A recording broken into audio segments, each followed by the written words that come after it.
Good evening, everyone.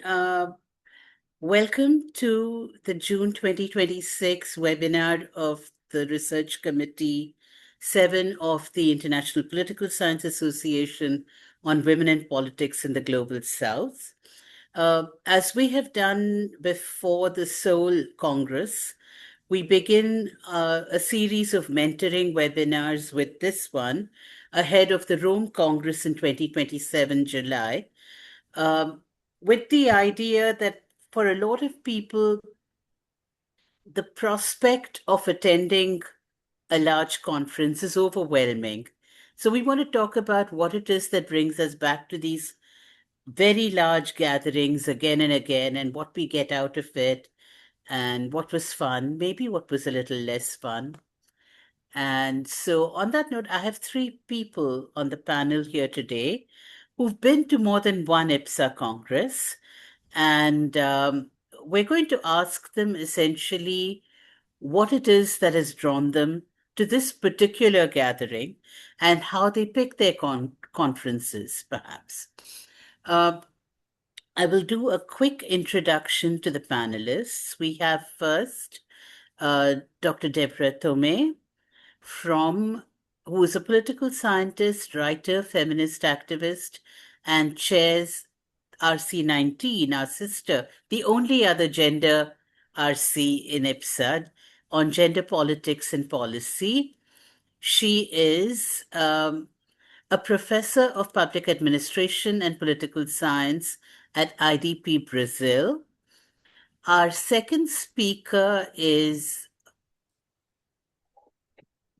Furqan Ahmed from the University of Karachi. He's visiting faculty in the Department of International Relations. He's the secretary of IPSA RC 26, which is the Research Committee on Human Rights, and a senior research associate of the South Asia Research Institute for Minorities, and he's based in Karachi.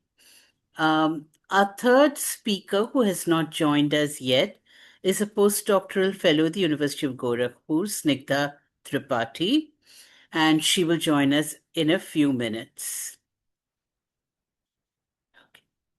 So, with that, I had actually sent a little question paper, as we say in India, to the three panelists, a little set of questions, really relating to what made them, what was the first, a little bit of their own personal histories, which was the first big disciplinary conference they attended, why did they decide to attend an IPSA Congress, and which Congress, which year, because that's kind of, I think that's just an inside curiosity, no? And what did they expect? What did they find? How many have they attended? Why do they keep coming back? What has been their experience? And I've told them they have about 10 minutes. So I'm just going to hand this over to uh, Dr. Thome first and let her start on this. And thank you so much for being a part of this conversation. I know other people will find it very, very useful. Thank you, Swarna, for the invitation. I think I got like 5 minutes, so something like this to talk. I think 5 to 7, 8. I'm not going to count. I'll say, okay, I'll try to count. Otherwise, maybe I will start to talk. No. After 8, I will wave on the screen. Yes, great. Okay. So thank you so much for inviting me for this conversation. I'm in Brazil right now, in Rio de Janeiro. It's a pleasure to be here with the colleagues of RC7. We are from me and other ones, and also are from the RC19, which is Gender Politics and Policy. And I think for this conversation, I was thinking when you sent me the questions, I was thinking how I can contribute with this. And I'm very excited about conference, about being in conference. So maybe I have to say something. To be in conference is expensive. It costs a lot of time. It costs a lot of money. But saying this, I think I have learned in some conference much more than I learn sometimes in some courses. And being in conference, since my first conference was in 2009, it was a Latin American Studies Association conference, which is the most funny, I have to say. I know you don't study Latin America, but if you study anything related, it's the most funny conference. It's a Latin American Studies Association conference. It's held every year in many different places, not only in Latin America, because we are weird and we like to do conference abroad, not only in Latin America. But it was my first experience. It was in 2009 in Rio de Janeiro. It was a LASA. I was a student, a master's student, and since it was in Rio and I was a journalist, I could got like I was also a journalist, so I could got like a license being a journalist to cover the conference. And so I could not, I have the opportunity to not pay because it was very expensive, as I told you, to be in a conference. That's something that the conference should be aware of and be free passes for students. I was a master's student, as I told you. But what I remember, it's still the same feeling when I go to conference until now, which has been now like 17 years. Yeah, 17 years from this time, is this moment to be with my idols, not only my idols, but people who was my literature, was people who I was reading for some time, and people who were doing interesting things together. I mean, I could meet them together, be in a room and talking about their own research, explaining how they did it, and defending their own ideas. The other thing that I love from this first moment that I remember perfectly was to see these senior professors in a way of receiving critics. That was funny for me too. I mean, it's to understand that we all, since the beginning, from the end, we are here for this process of interchanging information and learning. That was something that amazing me in this first conference, and it's still resonating in me when I go to conference. And the third thing that I think it's interesting is, and now it happens much more, it's to see in these panels people talking like senior professors and young professors and students, PhD students, talking together in the same panel, discussing their ideas, making this connection of different countries. This is another thing that I love. And thinking about it specifically in the case of IPSA, what I think it's very interesting when we think about the International Political Science Association is that you go to a broader audience, which makes sometimes that you talk to similar problems that are happening in Brazil or in Kazakhstan, or in, I remember the last conference, there's someone from Indonesia or something like this, countries that we are not used to talk with. I mean, in Latin America, we have a lot of conference with people from Argentina, people from Mexico, we know each other. We know what they are studying. We know what literature they are using. But at the same time, when you go to the IPSA conference, you learn about things that you never thought about. For example, in Korea, last time, I remember that in the pre-conference, we are talking about feminist movements in Korea that I had no idea. I mean, I had no idea because no one can learn about everything. But at the same time, I think the conference, it's kind of a concentrate, open window to the new ideas, or to at least not new ideas, I would say, but much more to ideas that you never heard of in some way, because you were there and you were with so different people. So I think there is this idea of the horizontality in some ways, that you can interchange with people that you would never have this opportunity in other places. But at the same time, not the horizontality, but I would also to highlight this verticality, which is to look to the literature and to see them talk and to see their keynote speaker as a keynote speaker or something like this. In the last conference that we were in May, I was in France for a conference, and I have this opportunity to listen at the same time Jaworski and Susan Stokes and a very important Brazilian, Maria Hermínia. And I could listen to them at the same panel talk about democracy. So for me, it was a kind of a privilege to be there and to be listened to these people that I never was their student, but I have this opportunity. So I think this is something that still like make my heart beat. I used to say that when I listen to these people and I learn and I have these connections from the papers that we will read like in 2 years from this point. Point zero is the conference, and 2 years after. We have like this opportunity to see the papers being alive, and we have this chance of contribute to make questions and everything else. So thank you so much, Swarna, for inviting me. I hope it's just a quick start for our. Much of what you say resonates, actually. But I'm going to go now to the next panelist, Furqan.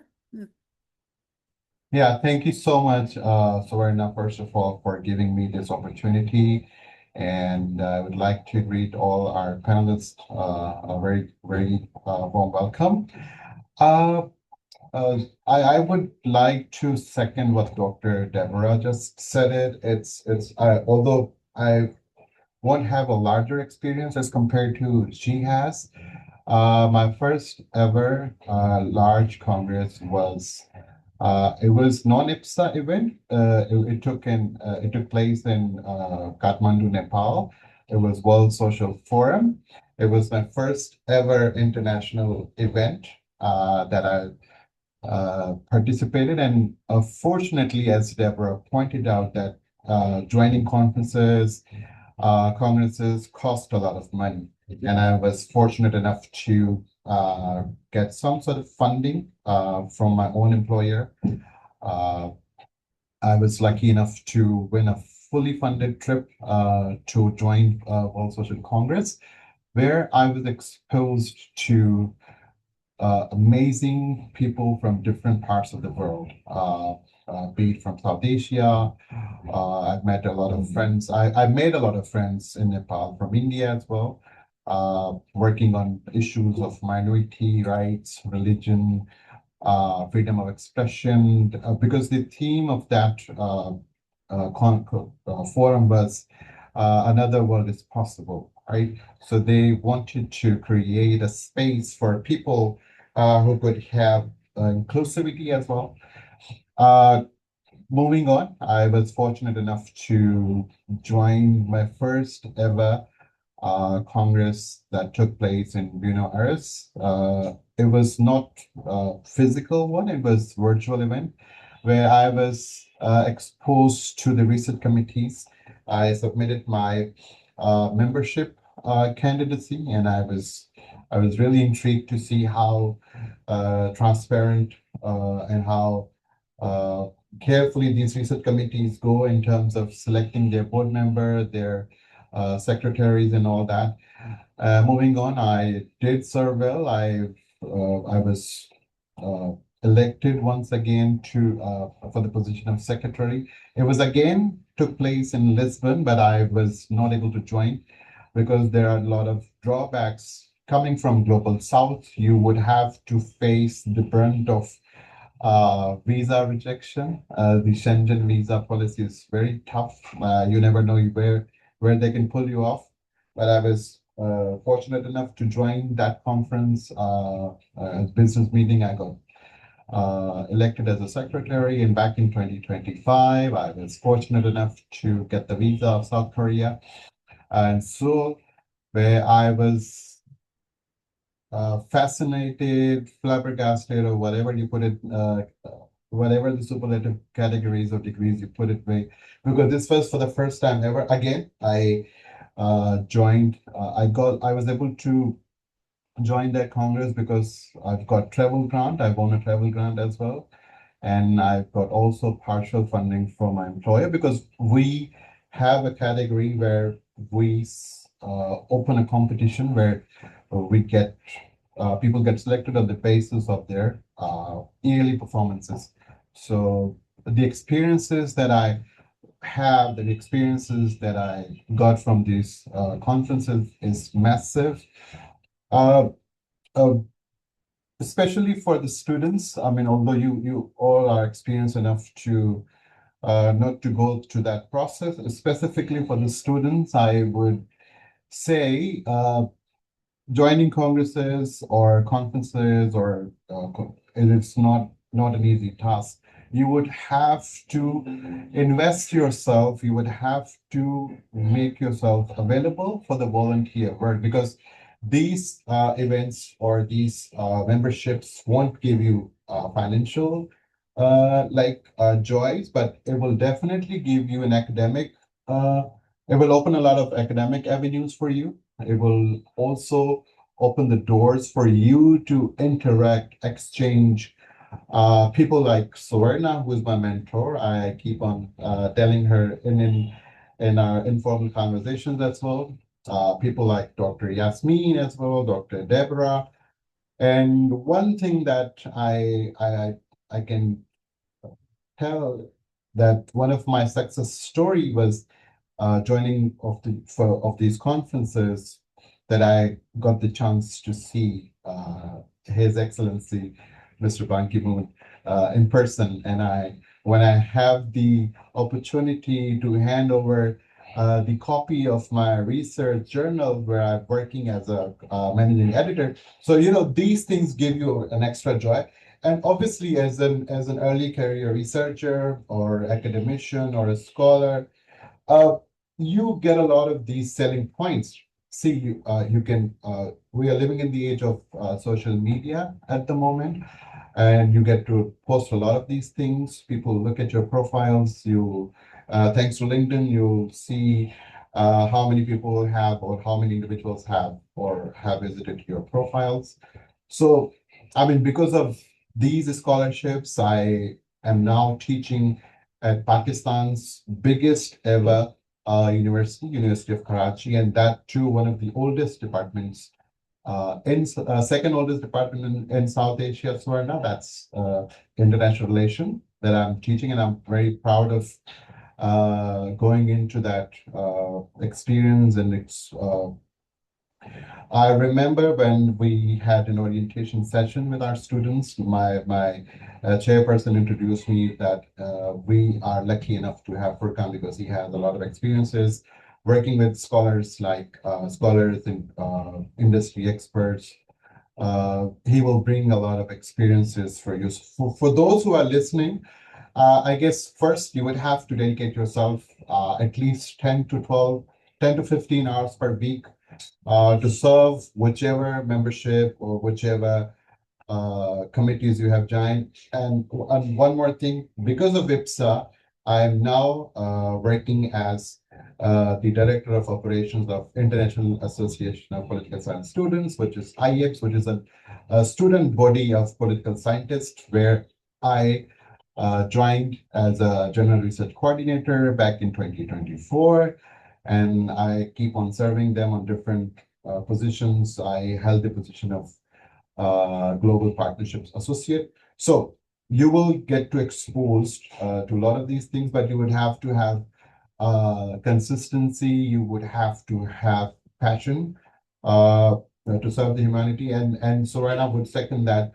Because of IPSA, I was able to compete in a very competitive election in Seoul, where I was like, I even secured some of the votes. I mean, joining in for the first time ever, coming from Global South and competing in such a massive competition, it's a win-win situation for me. So I really support this notion. Joining big congresses pays a lot, but it also depends if you're consistent. If you're not, please don't bother yourself and don't invest your money as well. Thank you, Furqan. Now over to Snigdha. Thank you for joining us. You have about 7 minutes. Good evening, everyone. Am I audible? First of all, thank you so much, Swarna ma'am, for giving me opportunity as a panelist. I have been like a scholar and participant in IPSA from past like 8 years. I joined IPSA in 2018 for the first time. And not just as a researcher, I was merely a student who was preparing for civil services. And then I got to have interest in international relations because my specialization is international relations. So when I got the opportunity, it was like I grabbed it as a student. I wanted, at that time, it was very fascinating to travel around the world. And first 2018 25th IPSA was in Brisbane, Australia. So I went, and there I presented my paper on China's One Belt One Road initiative because I was studying there for my competition. So when I went to Brisbane, it was like first major disciplinary conference, and it provided me my first opportunity to engage with international scholars, because in India, when we attend any conference or seminar, we get to meet political science from a country and outside also. But that one-on-one interaction on international soil, it's very different experience, because there you are a guest, not just as a student, but as a scholar. You meet people around the world. There are panels in which you present the paper. Maybe the topics are same, 4 5 person each present the same topic, but with their own different perspective. I present my paper as my Indian view. They present their paper as their country's view. So when you hear the paper, when you hear the ideas and topics what they discuss in the panels, and when we have that Q&A questionnaire after the session, it gives you an insight and feedback where you are lacking in your knowledge. So first of all, it is a very good platform to just enhance your knowledge and upgrade yourself. Then my second conference was in India only, from where I got acknowledgement as a research scholar. I joined Youth 20, which was organized in India, and we have 12 delegates from abroad. And there only I got the opportunity to be a keynote speaker for first ever organized Indian traditional language course in Brazil. So I was a panelist also. I was a key speaker also, and there I taught about Indian traditional knowledge to Brazilian students and scholars, even the political scientists also. So this is the way how networking works. When you are on the international platform, you get to meet people, you get to exchange your contacts, and then you stay connected with your own ideas also. Then the best opportunity was in Argentina, the 27th, where I met Swarna ma'am, that too on our tour trip. Then we got in India. I never interacted with ma'am, but after Argentina, we have been very close. So when we meet people, we get to know what we are lacking and where we have to enhance. The major challenge which I have faced in IPSA Congress is funding, because as a student, it is very difficult to travel overseas. We have to, even if we get scholarship or stipend, funding is very important. IPSA gives funding, but it is like a one time opportunity. It's not sure. It's like a lottery system. If you are lucky enough, you will get it. If you are not, you are not getting it. But in country also, we have several agencies where we can get, but it's not confirmed. So until and unless you're financially that sound, or you are confident enough that you'll make to the conference, only then I'll suggest for students or scholars to attend, because funding is important. Rest opportunity is different thing. You will get to interact people, you will get that engagement, you will get that networking in IPSA. My third was Korea, and in Korea I got to see a lot of Indians, because when I went to Brisbane, I could hardly see 2 or 3 Indian participants. When I went to Argentina, I could see only three, me, Chavi, and Swarna ma'am. And when I went to South Korea last year, like 200 participants from India was there. So the more I'm getting involved into IPSA, the more I'm getting to know people, that not only me, but across the country, across the world, people are coming to share their ideas, not just to present the paper, but to discuss what problem they are facing, whatever it is on the feminist issue, or it is on the climate issue, or on the policy making, because every country have a very different constitution. They have their own challenges in policy makings. So we get to acknowledge these things while discussing in the panel, different panel. And best thing about IPSA is you get that opportunity to make the panel. Now I'm not just a researcher, now I'm a participant, I'm a life member, I'm a board member of my research committee. So I hold that position to give opportunities to other participants also. Now I can assist my fellow scholars or fellow students, the students I teach. I tell them this is the biggest opportunity where you can get and share the ideas, you can get that networking, you can that opportunity, and now you can also provide opportunity to the youngsters. So this is the best thing I learned, and this was my experience. But over the year I have witnessed how political science is addressing different issues which we are not aware of. There are certain challenges in the current ongoing scenario which we are connecting but we are not addressing.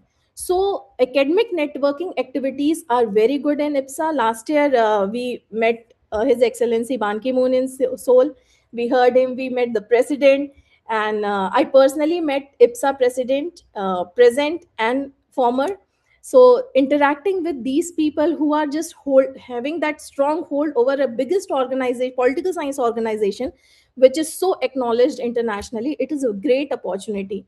And it has personally, it has increased my confidence as a researcher and educator. Now I can go and travel across wherever I want, and I can present, I can say what I want, I can express what I want to say. And academically I can assist many students, not just in India, but I'm assisting Brazilian students also. So I have that confidence now, and my intercultural understanding have also grown with the interaction with scholars around the world. And it has also strengthened my commitment to pursue impactful research. So it has been very actively participation, and I can always promote my students also and assist the scholars to just be a part of IPSA. The only suggestion, if I get the opportunity to make that, it should be in hybrid mode for people who are not able to travel because of funding or other issues. So it should be in hybrid mode. But IPSA has now started work in progress session, which is annually, and it is virtual, in virtual mode. So it is also a great platform. But being present physically in international conferences gives you more exposure. So this was all about my personal experience in IPSA. Thank you so much. Over to you, ma'am. Thank you. Thank you, Snigdha. It's remembering our meeting in Buenos Aires and then seeing you again in Seoul. I'm also struck by, I guess, how much younger all of you are.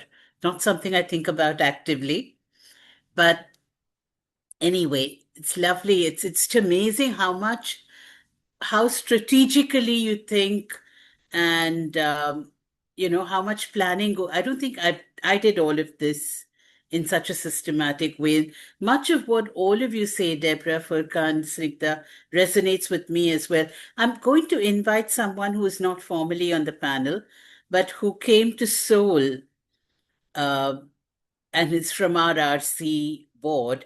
Yasmin, do you want to say a few words about your first IPSA adventure? Edit out all the parts that people shouldn't know about. Mute. All right. Okay, and mute. Can you hear me, guys? Yeah. So thank you so much for the opportunity, Swarna. So yeah, I think that I second what Dr. Furqan said, because when you do attend like big seminars or big conferences like such as IPSA, you get something out of it. I think within RC07, we've been very, very active in the last 2 years, thanks to Swarna, doing webinars. And I think thanks to that, we get to know people, and we met them in person in Seoul, in Korea. My personal experience was, I weigh my word, was grandiose, because not only I presented my paper and I met with people that I knew, started knowing through Twitter, but we get something out of it. We created a very interesting NGO called Vocal, with women, that we met, through RC07 panels. And then now it's really thriving. Some of the members are representing Vocal in ministerial meetings. So all this came out of big seminar. But I mean, one has to be very, I would say, resilient and active. It's not easy to actually volunteer all the time because of the things that we have, our studies. Some have relocated, like me. I lived in Kuwait for like 4 years, and I relocated in Morocco. The settlement here was not easy, but I try my best to stay as active. I try, but I'm failing from time to time. But I say I am here, like today, I'm attending. Now, But it works when we all try together, Yasmin, because we Well, all yes, have it. We yes. all have Yeah, crests and yeah, troughs. it's a roller coaster, but we keep the ball rolling. Like, we still keep our webinars on a monthly basis. And thanks again, thanks to Swarna. But all I wanted to say is that these big conferences actually do help you, not only at the personal level, but also at the professional level. You could also like work on programs or invite the people that you meet as guest lecturers. Our universities do have funds. They can definitely look for great lecturers, and IPSA do gather those big top-notch lecturers, and this is where we can find these experts in these in such conferences. So I mean, IPSA has brought me a lot. As I said, we are organizing events, we established organization, but also at the personal level, and you get to know new things, as Debora said. I mean, like, for example, I didn't know a lot about decolonial feminism. I knew about it when I started being part of RC07, so, and also attending those events. When it comes to funding, it's not really that easy. You have going to South Korea with the plane and with the the hotel. It's not really easy, but you have to look for funds, and you need to always look for the cause. For example, as far as I'm concerned, I had to, my expertise is the Western Sahara conflict. So I had to relate the topic that I'm presenting to the Western Sahara conflict in order to get the funding. So I just, submitted my proposal, and I got the funding, like full funding, from the government. So, but I say it's worth it. I'm working on something related to my expertise, and then my country is really interested, for me, was very interested to actually see me and talking about this subject overseas. I think one has to be kind of smart when it comes to funding, but at the same time say, I'm going to get something out of it, and there is always money out there. You just need to know how to look for this fund. So yes, these conferences are very, very important. You get the name, now I'm just saying, I'm part of IPSA. Wow, IPSA, just the tag does help me, when I speak on TV, etc. So, but there are ups and downs, but I wish I were like Furqan, as resilient and, but I hope it will come after, 1 year of settlement. But yeah, overall, it's very, very interesting experience, and I'm proud to belong to IPSA, and specifically RC07. Thank you. We have a very small group here, and Sainal has joined us midway. So I'm just going to. Hi, good to see you. I'm just going to leave this open now for a conversation for the next 15 minutes. Are there things you'd like to add, having listened to each other? And a couple, while people are maybe thinking of a couple of things I would add that you haven't talked about. There are two reasons I've gone to IPSA. The first time I went, my very first big conference was actually IPSA in Seoul in 1996. And I had just completed field work in Sri Lanka at the height of the conflict. I had field work from India. I had interviews. My head was full of people's voices and my heart was full of their grief. And I felt like that my only thanks was to amplify that. So it was the early days of the internet, 1996, and I discovered that this conference existed. So I shot off an email to someone who had a panel that sounded like it was the right one. Everything had been set, the program was set. Miraculously, Riva Custodiano invited me to join her panel anyway. So I maxed out a credit card. I was still a student. And I went because I thought, people are living in so much misery. If I don't do this, then what? So for me, that was the starting point. But then I used conferences, and I'm saying this because we're going to put this on our YouTube channel. I used conferences to strategize the completion of my dissertation. So I had 4 chapters, and I committed each one of them as a conference paper in the coming academic year. So by the end of the year, I had my dissertation written. And that was really important because I could not afford to study forever. So that was the second thing. But after many, many years, I went back to IPSA in 2016. And the reason I went back was I had not been in formal academics. And this is something that some of our other RC07 colleagues will recognize. I did not have fellow department members. I haven't been part of the Indian IPSA because I've been busy doing other things. I wanted to hear academic conversations, and I didn't have anywhere else to go. So I went back to IPSA in Poland, and I've gone since.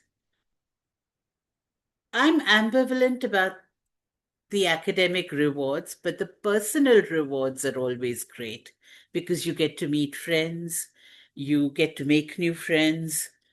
And sometimes, you just get away from your routine.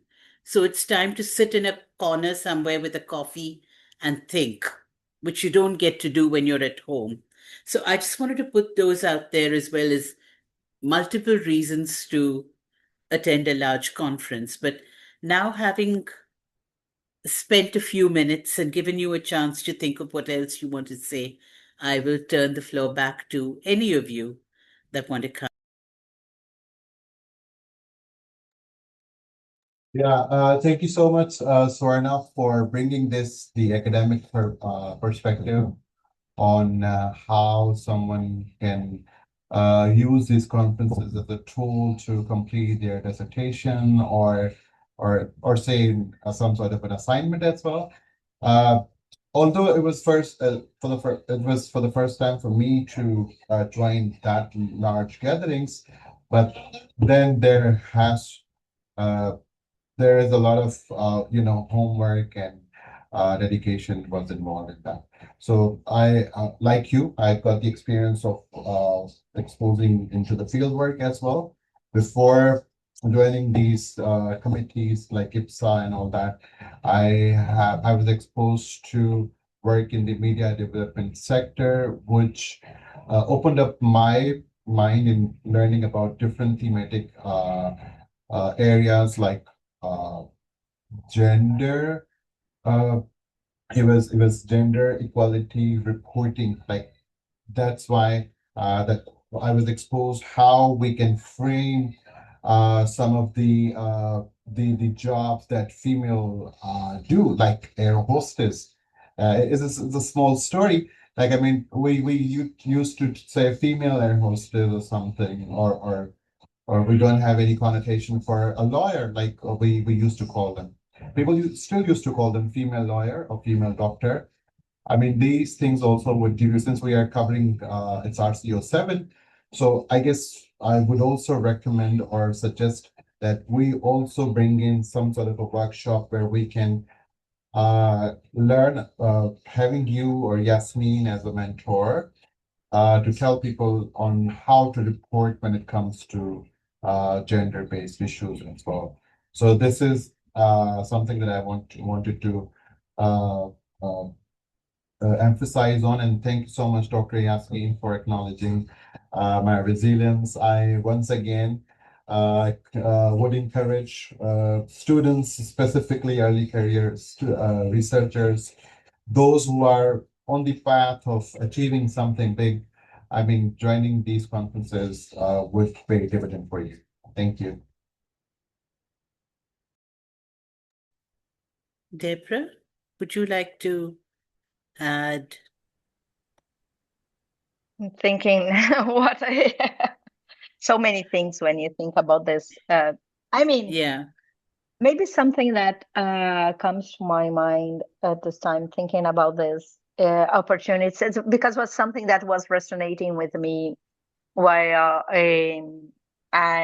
while we were talking, was this idea of making this connection. Yasmin mentioned that she could organize this vocal group in with and what I thinking I was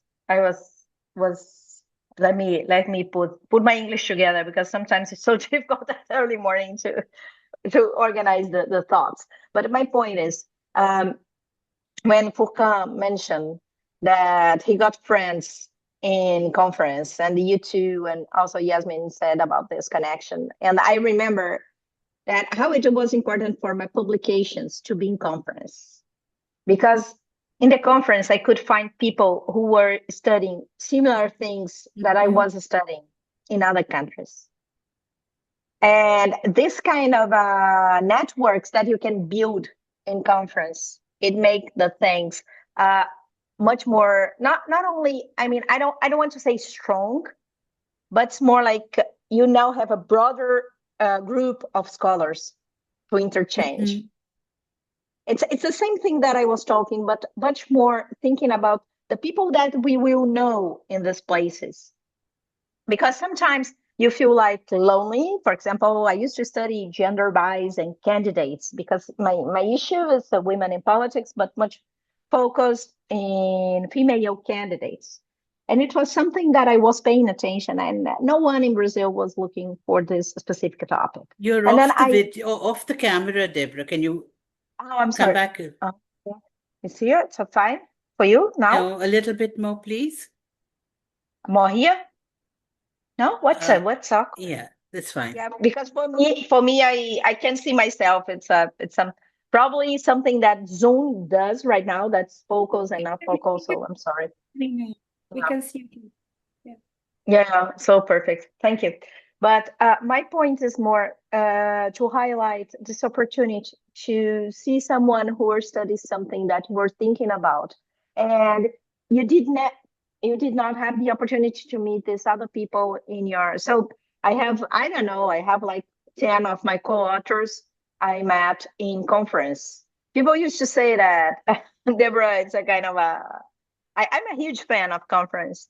And for example, Malu Gato, who's a co-author I met in a conference in Peru. Another co-author I also met in another conference also in Peru, in South America. And Anya, who's now working with me, it's my colleague as a co-chair. We are now producing something and interchanging a lot of information, and she's helping me a lot, because one thing that I want to mention about Anya, for example, we have like this small grants in IPSA, not to travel, but small grants for the RC to promote some meetings. And with my view of Global South, and I have to say my fault. I was thinking, oh, we cannot have some encounters in Brazil and say they are international encounters. And Anya told me, Anya, with her view of the global north, she told me, but with a huge concern of a global south, she told me, of course you can. We can invite someone from other countries in South America to this conference and say it's international conference. I don't know if I explain myself right, but it's this idea to have people who think different from you, from a different background, a different culture, totally different culture, that can interchange and make things more interesting in the end of the conversation. Mhm. And I only met Anya, for example, who's a Russian living in UK right now. She studied in Canada, so it's kind of I only could met her because I was in IPSA. And so I think Yes. that's something to mention, that not only as colleagues, but you can have like interesting interchange interchange with different scholars with different mindsets, different ways to see the academia. So I think it's something that resonates a lot with me. I mean, I don't know if I contribute with something, but I think it's an important idea. Snigdha, do you want to add something? Sanal, would you like to come in and say something as well? Thank Yes, you ma'am. very much, Swarna. And thank you, everyone, for having me. Sorry, I joined late. I was coming to the office, so got delayed on the way. Looking at today's topic, I think in my case, I have only attended small conferences for my country. By the way, I'm from Malawi, the Catholic University of Malawi. I teach in the Department of Political Science. I'm a lecturer, so I've attended Malawi Political Science Association conferences. But in the course of my career, I was asked to assist our university research department. So Catholic University of Malawi research department as research manager, which I'm still doing right now. So now that has now exposed me to bigger conferences, but not in my field of political science. I attended one conference for our medical university in Malawi, which was held about a year ago in Blantyre. And when I went, I think I felt like I'm going to a medical conference. What am I going to learn there? I'm political science, and sort of grumbled when I was going there, but had to go because of the job. Surprisingly, I found a social science panel while I was there physically. And this conference was big. So we had American universities, British universities around. And one of the presentations that was made on that social science panel involved a data collection method in social sciences that I didn't know about. It's photo voice. And I think I got very excited about it. I engaged the person who made that presentation. We exchanged contacts. And I thought about how that data collection method can actually be used in political science research, especially research concerning women in politics. So I think the whole conference now at the end, I was that excited that I've discovered something new at a medical conference. And then I also attended another conference on social protection for the Southern Africa Social Protection Experts Network, still in my role as a research manager. And I think in that conference, I noticed that everyone was talking social protection, but no one talked about the politics of it, or no one looked at it from the angle of politics. And I think in Malawi, this is big because we do have social protection, and women appear to receive their social support wearing wrappers or cloth from different political parties. So if you're in the ruling political party, you appear in wrappers for the ruling political party. And I think that got me excited, that I think there's something that we also need to look at, something political in all these social protection arrangements in my country. So I think that's what I could share, that my experience has been in other fields, not in my own field, but a lot of picked up, and I think a lot that has been triggered for more research in my field in political science.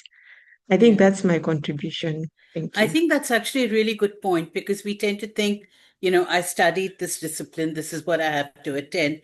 But quite often it's these unexpected platforms or spaces where you learn the most, because you're not going in with an expectation that what you already know will be reflected or mirrored or amplified there. And that's a really good point. I think people have an opportunity. And this goes to what Furqan was saying. If you're a student and you have an opportunity to volunteer at a conference happening in your university, but in a different discipline, you should do it anyway because you'll learn something. So kind of builds on that. Snigdha, we'll come back to you for 1 minute and then we will begin to wrap up. The only thing which I want to discuss, ma'am, is about the publication. When we are done with these conferences and when we have submitted our paper, and we get that feedback in our panel, we have to add that points. And what I feel, while publishing these papers, the only good paper is when that paper or when that article is being discussed or acknowledged, when two political scientists or intellectuals are talking on some topic and they just recall that, yeah, there's this paper, someone has written it. And that acknowledgement on a researcher platform, it's very important. So we have to just find a new ways to upgrade our methodology for these publications, so that our work, how much we are working in writing a paper or publishing it, it should be acknowledged. Not every paper is discussed between the intellectuals. They have their own thoughts, but once these things are acknowledged, our hard work is also like remarking, and it's rewarding also. So this was the only thing which I wanted to know.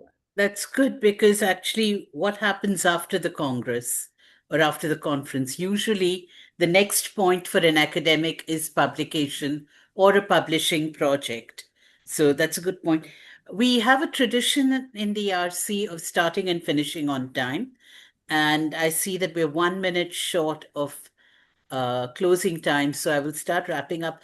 First of all, thank you to Debora, Furqan, and Snigdha for saying yes within 5 minutes of my invitation.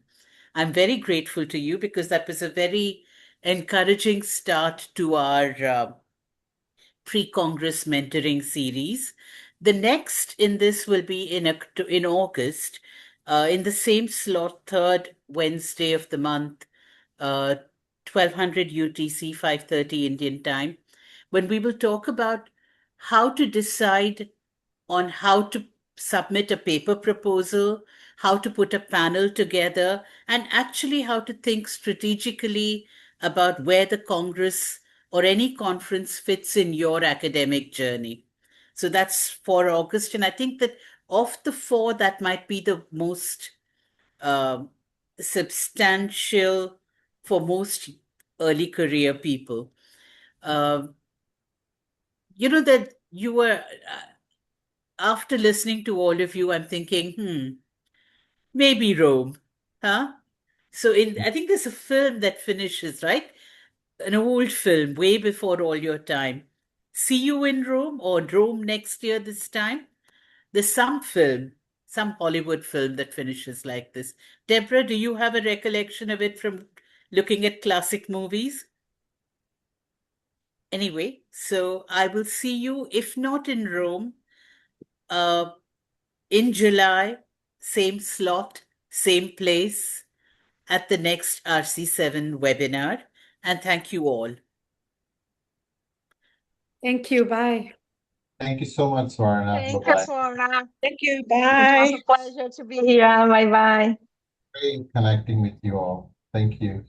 You all have a great day. Thank you, Thank you everyone. all. Bye-bye. Thank you.